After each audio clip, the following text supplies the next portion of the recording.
Bueno, bienvenidos al tercer podcast de educación sexual de Saya Life. Hoy trajimos nuevamente a nuestra psicóloga María José Gre para hablar sobre abuso sexual. Buenas tardes, María José, ¿cómo estás? Buenas tardes, Cindy, muy bien por acá. ¿Cómo está todo por allá? Todo muy bien.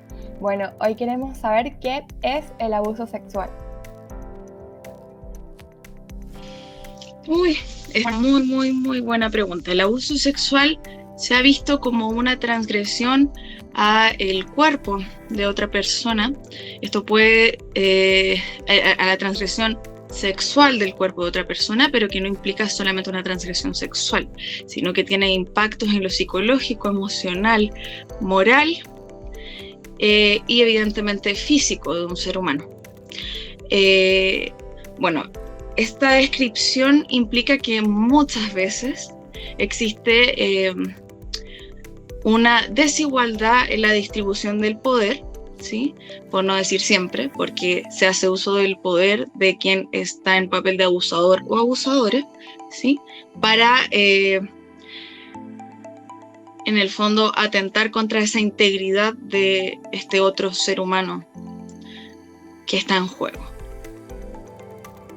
Ok, y cuando se habla de un abusador, el atacante en todo caso, ¿se habla de una persona ¿Se habla de qué, desconocida? Cindy? ¿Del atacante? ¿Me escucha bien? Sí, del atacante. ¿Se habla de una persona desconocida o este atacante se puede involucrar con una persona que ya se conoce? Excelente pregunta. Sí, la mayor parte de las veces estamos hablando de un victimario, victimaria, como queramos llamarle, abusador, abusadora, que es familiar o integrante cercano de la familia, un vecino, el padrastro, un amigo cercano de la familia, o sea, alguien conocido. Así que efectivamente existe el mito, ¿no?, de que quien va a ser el ofensor, la ofensora, es alguien que llega así como a importunar a alguien. Sin embargo, no, muchas veces es alguien a quien la persona conoce, sabe dónde vive muchas veces y tiene un vínculo constante. Sí. Además, obviamente, este tipo de abusos suelen tener mayor cabida cuando las personas son menores de edad, lo cual no significa que esto no pueda suceder en la mayoría de edad de una persona, pero sí la mayor parte de las consultas son realizadas por personas que en su temprana infancia, adolescencia, son víctimas de abuso sexual o violación. Sí, se dice que el abuso ocurre cuando no hay consentimiento, pero la palabra consentimiento es muy amplia. Por favor, ¿nos puede explicar qué es la palabra? Qué buena pregunta. ¿Y por qué qué buena? Porque muchas veces el abuso sexual como que se cree que es un asunto de que las mujeres son victimizadas. Y eso efectivamente es real en el 75% de los casos, ¿sí? Pero, y ahí como que la gente cree que es más fácil pensar en que no hay consentimiento, ¿sí? Sin embargo, sí existe un porcentaje de varones que están en posición de víctima, que sería más o menos alrededor del 25% restante. Y tampoco hay consentimiento necesariamente. O sea, que un chico tenga, le voy a decir así de forma literal, tenga una erección, ¿cierto? No significa que desee tener un acto sexual. Y muchas veces este fenómeno, ya que es un poco más desconocido, hace pensar a las personas que ese acto sexual es deseado. Entonces, el tema del consentimiento, tal y como tú dices, es un fenómeno súper importante porque, claro, ¿qué se entiende por consentimiento? ¿Qué vamos a entender por consentimiento? ¿La erección hace que haya consentimiento? No necesariamente. Entonces, el consentimiento efectivamente implica, uno, que hay una noción de acto sexual, y por eso que en la infancia, o muchas veces en la adolescencia más bien temprana, no hay nociones claras de qué es la sexualidad humana, y entonces se utiliza como estrategia ir a atacar a la persona en ese momento vital, ya que no va a haber un concepto claro de qué sucedió. Y muchas veces no va a saber muy bien describirlo como abuso sexual propiamente tal, no va a querer, no va a hablar de eso porque no va a estar dentro de sus nociones, ¿sí?, personales, y la denuncia es improbable. Entonces es como el momento perfecto, ¿no?, para quien decide realizar su cometido. Claro, y es que antes hablar de abuso sexual estaba vetado, o sea, las personas no se abrían a hablar sobre esto y últimamente muchas personas, está el movimiento Me Too, que habla sobre todas estas víctimas de abuso, y hay un caso en particular, por ejemplo, que planteaba un chico que indiferentemente de su posición, de su pertenencia sexual a un grupo LGTB, él confesaba que él se sintió abusado por su pareja porque estando en el acto sexual, él se arrepintió y no quería. Entonces él dijo que esa persona abusó de él. ¿Eso se puede considerar un abuso sexual o esta persona está exagerando? Es un abuso sexual, si lo consideramos desde el punto de vista del consentimiento, que es lo que tú referiste anteriormente, lo podemos considerar como un abuso sexual. Es común, de verdad es una consulta muy común, de repente de una mujer durmiendo, y yo no digo que signifique que esto es en mayor medida que las mujeres son abusadas sexualmente, creo que es en menor medida que los hombres revelan o abren a la luz la experiencia de ser abusados sexualmente, ¿no?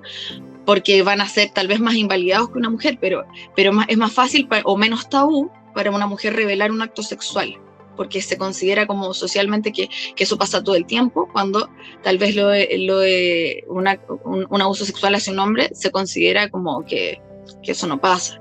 Entonces los hombres tienden a callar la situación, no obstante, voy a hablar de la consulta más frecuente, que son mujeres que sus parejas, mientras ellas están durmiendo, van y intentar tener relaciones sexuales con ella. Eso se considera un abuso sexual cuando la persona no está en sintonía, ¿sí? O deseando tener el acto sexual, sino que no hay aceptación del acto sexual por parte basta con un integrante que no lo acepta para que exista un abuso, ¿sí? ¿Y qué tiene que hacer una víctima? ¿Qué es lo primero que tiene que hacer? Mira, idóneo es... Si la persona no se siente segura de denunciar, idóneo es que por lo menos pueda comunicárselo a alguien de confianza. Cuando digo de confianza, porque es importante, porque muchas veces las personas que son víctimas de abuso sexual son revictimizadas, vale decir que una vez que lo cuentan, alguien les dice que no le creen, que evidentemente que como que son habladurías, ¿no? Como algo de esa índole. Entonces la persona, además de haber vivido una transgresión a su cuerpo y una transgresión a que se ponga en jaque la verdad de su historia, ¿no? Entonces ahí se habla de revictimización. Entonces, saber a quién contarle, y esto es súper difícil, ¿no? Porque mucha gente va y se lo cuenta a la madre y es como, bueno, pero tú fuiste la culpable. O incluso la abuela, ¿no? Como, bueno, es que usted provocó esta situación. Entonces, el salir del papel, tanto para hombres como para mujeres, de culpable, ¿sí? Del suceso, es un tema que es súper importante de ser abordado en primera instancia. Entonces, tú me preguntaste, Cindy, ¿me repites la pregunta? Para saber si estoy respondiéndola del todo, por favor. Sí, ¿qué tiene que hacer la víctima? La víctima, si es que no puede denunciar, entonces revelar primeramente, y es complejo porque las víctimas que se deciden a denunciar muchas veces se encuentran con situaciones, por ejemplo, en que el ofensor es alguien que se lo muestran así como encarcelado, como reconocimiento de identidad de la persona, y una persona que ha estado en la cárcel. Entonces a veces las personas creen que hay un nivel de peligrosidad de esa persona que al denunciar se dan cuenta que es mayor. Y eso tiene un sentido de proteger, por ejemplo, a otros de este potencial suceso, pero las víctimas obviamente se sienten un poquito desamparadas en el sentido de, bueno, ¿qué va a pasar conmigo ahora que yo abrí esto a la luz? Claro. ¿Y esto puede tener efectos futuros en la salud de la persona? ¿Cómo? ¿Puede generar efectos en la salud de la persona a futuro? Sí, en distintas áreas, desde que la persona no quiera salir de su casa, por ejemplo, porque tenga miedo de que algo de esa índole pueda pasar. Hay personas que deciden no volver a ingerir alcohol porque cuando han sido victimizados han estado en estado etílico, y así, o sea, puede que alguien decida que a pesar de haber sido abusado en estado etílico, seguir consumiendo alcohol, pero hay gente que decide bailar en la fiesta ya con su botella con agua en la mano porque hasta le han echado alcohol en las fiestas. Entonces, en realidad, es como que quien ha sido abusado se da cuenta de que el abuso está a la orden del día y que a veces, lamentablemente, uno tiene que velar por la integridad personal, siendo que uno no esperaría eso, uno esperaría que la confianza estuviera a la vuelta de la esquina. Pero resulta ser que esas cosas no pasan así, que es un compañero de curso el que ultraja, ¿sí?, sexualmente a otra persona, y cosas que van entonces como dando un poco más de realidad, simplemente, como dicen, la realidad supera la ficción, así que dándole más realidad a esta vida. Sí, es increíble la cantidad de casos que aún siguen saliendo a la luz y los que no se conocen, que es una cajita de Pandora, por así decirlo. Y nosotros, ¿qué podemos hacer para ayudar a una víctima? Lo primero, creer el discurso. No se pone en jaque que sea verdad. Eso se da por hecho y sentado que es una realidad. Cuando estamos hablando de abuso sexual infantil en la primera infancia, eso es más complejo y evidentemente mi especialidad es magíster en psicología clínica de adultos, porque efectivamente para quienes están en el mundo del abuso sexual infantil es más complejo justamente por el tema del lenguaje.